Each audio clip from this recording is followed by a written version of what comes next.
നെറ്റ്ഫ്ലിക്സിൽ ഇപ്പോൾ റിലീസായിരിക്കുന്ന Nayanthara beyond the ഫാരിറ്റെയിൽ ഡോക്യുമെന്ററിയുടെ review ആണ് ഇന്ന് നമ്മൾ പങ്കുവയ്ക്കുന്നത്.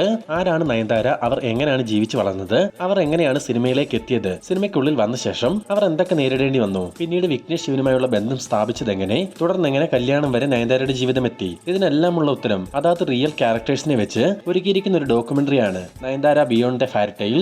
ആദ്യം മലയാള സിനിമയ്ക്കുള്ളിൽ നിന്ന് ആരംഭിച്ച് പിന്നീട് തമിഴ് സിനിമയിലേക്ക് എത്തിയതും സൂപ്പർ സ്റ്റാർ രജനികാന്തിനൊപ്പം അഭിനയിച്ചതും അജിത്തിന്റെ ബില്ല മൂവിയിൽ ബിക്കിനി ധരിച്ച സീനിൽ അഭിനയിക്കേണ്ടി വന്നതും അങ്ങനെ നയൻതാരയുടെ സിനിമ കരിയറിൽ നിറഞ്ഞ വാർത്തകൾക്കെല്ലാം ഉള്ള ഉത്തരം നൽകാൻ ഈ ഡോക്യുമെന്ററിയിൽ ശ്രമിച്ചിട്ടുണ്ട്. പ്രത്യേകിച്ച് നയൻതാരയുടെ പാസ്റ്റ് റിലേഷൻസിനെ പറ്റി അവർ ഡോക്യുമെന്ററിയിൽ സംസാരിച്ചിട്ടുണ്ട്. പക്ഷേ എല്ലാ കാര്യങ്ങൾക്കുമുള്ള ഉത്തരങ്ങൾ നയൻതാരയുടെ പോയിന്റ് ഓഫ് വ്യൂയിലൂടെ മാത്രമാണ് കാണിച്ചിരിക്കുന്നത്.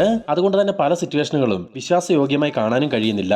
അവർ പറയുന്ന പല കാര്യങ്ങൾക്കും മറ്റൊരു വശം കൂടി കാണില്ല എന്നൊരു തോന്നൽ ഈ ഒരു ഡോക്യുമെന്ററി കണ്ടിരുന്നപ്പോൾ എനിക്കുണ്ടായിരുന്നു. പിന്നെ ഇതിൽ നാനും റൗഡിദാൻ മൂവിയിലെ ചില ക്ലിപ്സും ഉണ്ട്. ശരിക്കും ഈ ഡോക്യുമെന്ററി നോർമലായി റിലീസ് ആയിരുന്നെങ്കിൽ ഒരു ഫീൽ ഗുഡ് വെഡിങ് ഡോക്യുമെന്ററി കണ്ടൊരു ഫീൽ നമുക്ക് ലഭിച്ചേനെ. പക്ഷെ കഴിഞ്ഞ ദിവസം നയൻതാര പുറത്തുവിട്ട ധനുഷിനെതിരായ തുറന്ന കത്തും 2 ദിവസങ്ങൾക്ക് ശേഷം ഇപ്പോൾ വന്നിരിക്കുന്ന ഈ ഡോക്യുമെന്ററി കണക്ട് ചെയ്യുമ്പോൾ ഒരു പ്രൊമോഷൻ പർപ്പസിന് വേണ്ടിയല്ലേ കഴിഞ്ഞ ദിവസം ആ തുറന്ന കത്ത് പുറത്തുവിട്ടതെന്ന് പല ആവർത്തി ചിന്തിക്കേണ്ടി വന്നു. പക്ഷെ നിങ്ങൾക്ക് അങ്ങനെ തോന്നണമെന്നില്ല. പിന്നെ ഡോക്യുമെന്ററിക്കുള്ളിൽ ചില ക്യാരക്ടേഴ്സിന്റെ ഡബ്ബിംഗ് വർക്കുകൾ കുറച്ചുകൂടെ മെച്ചപ്പെടുത്താമായിരുന്നു. പലർക്കും വോയിസ് നൽകിയിരിക്കുന്നത് മറ്റാരൊക്കെയാണ്.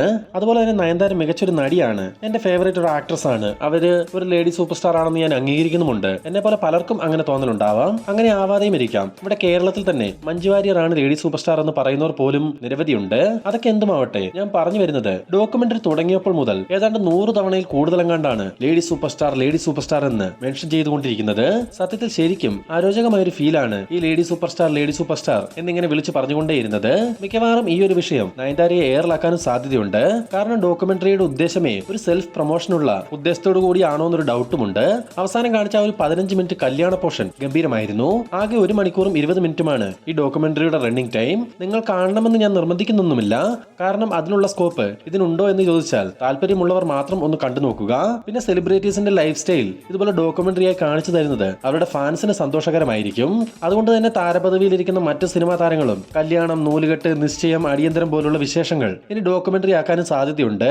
അതുപോലെ തന്നെ ഡിവോഴ്സും 2ാമതും 3ാമതും കല്യാണം കഴിക്കുന്നതൊക്കെ ഇനി ഡോക്യുമെന്ററിയായി വന്നാലും അത്ഭുതപ്പെടേണ്ടതില്ല.